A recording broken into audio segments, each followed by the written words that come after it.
Intriguing answers started appearing in the early 90s when researchers pinpointed receptors in the brain and the body that bind with the cannabinoids.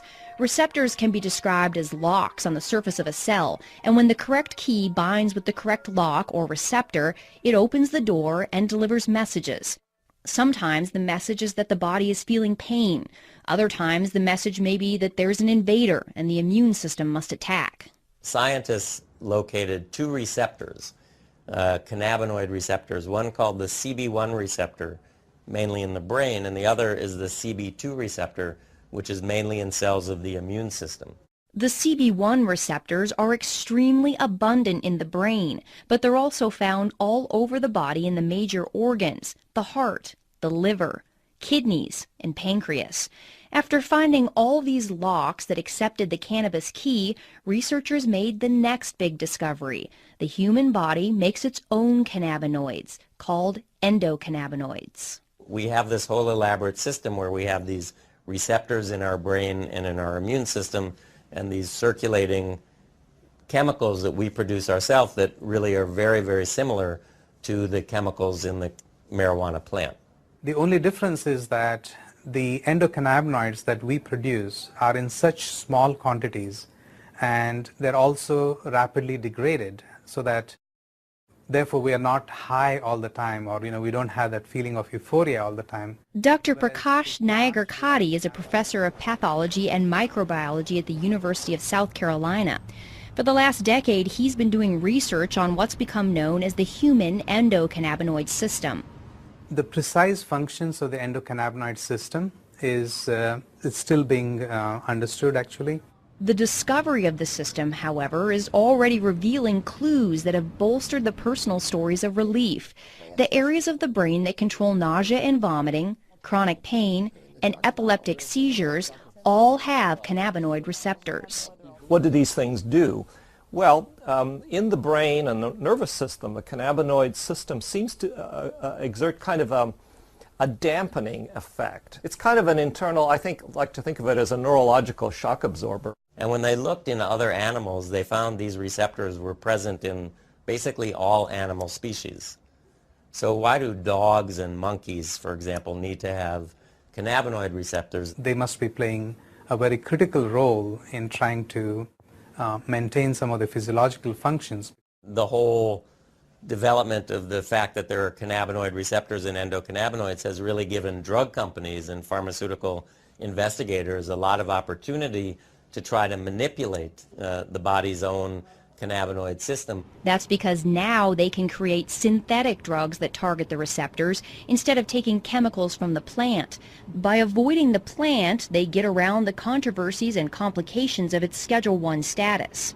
A search of the U.S. patent database reveals numerous large pharmaceutical companies have filed recent patents claiming their cannabinoid receptor drug has the potential to treat almost everything: multiple sclerosis, Alzheimer's, Parkinson's, rheumatoid arthritis, Tourette's, epilepsy, heart disease, obesity, various mental illnesses, and the holy grail of medicine, a cancer cure. We feel that these cannabinoids give us an opportunity to study their functions, and see how we can exploit them, how we can manipulate these cannabinoids and the receptors to find cures for a large number of diseases currently in which there is particularly no cure. As an immunologist, Dr. Nayagarkatti and his researchers at the University of South Carolina are exploring the impact cannabinoids and the CB2 receptors have on the human immune system. Both U.S. reports on marijuana found the cannabinoids do suppress the immune system, and previously this was seen as a concern. But Dr. Nayagarkatti believes tamping down the immune system could be a good thing. Is a concern, but Dr. Nayagarkatti believes tamping down the immune system could be a good thing. There are about 80 different autoimmune diseases, and basically autoimmune diseases are triggered by your immune system going haywire, getting hyperactivated and destroying certain cells and certain tissues. In multiple sclerosis, for example, the immune system suddenly begins attacking the brain and the spinal cord. Rheumatoid arthritis and lupus are similar diseases caused by the chronic inflammation associated with an immune system gone amok.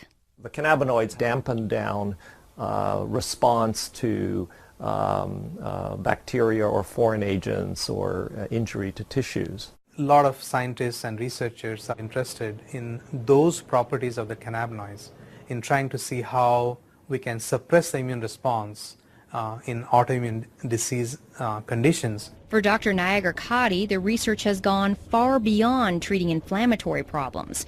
He's narrowing in on the potential of cannabinoids to kill immune cells that have mutated and become cancerous. Once they become cancerous, they no longer die a normal cell death. Instead, they begin growing and spreading uncontrollably. We were one of the first labs to demonstrate basically that not only the immune cells, the normal immune cells express these cannabinoid receptors called the CB2 receptors, but also that when these immune cells get transformed and they become cancer, to our surprise we found that these cancer cells continue to express these CB2 receptors.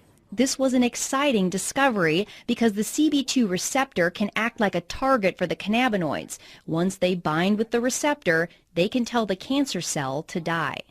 So basically telling the cells basically to commit suicide, and that's what they do. And we demonstrated that that would be the mechanism by which the cannabinoids can kill the cancer, and therefore it can be used effectively as an anti-cancer agent. Dr. Nayagar Kadi and his researchers were able to eradicate almost 100% of the cancer in test tubes. But they were skeptical they would see similar results when they moved on to tumors in mice. To our surprise, we found that almost 25 to 30% of the mice completely rejected the tumor. They were completely cured.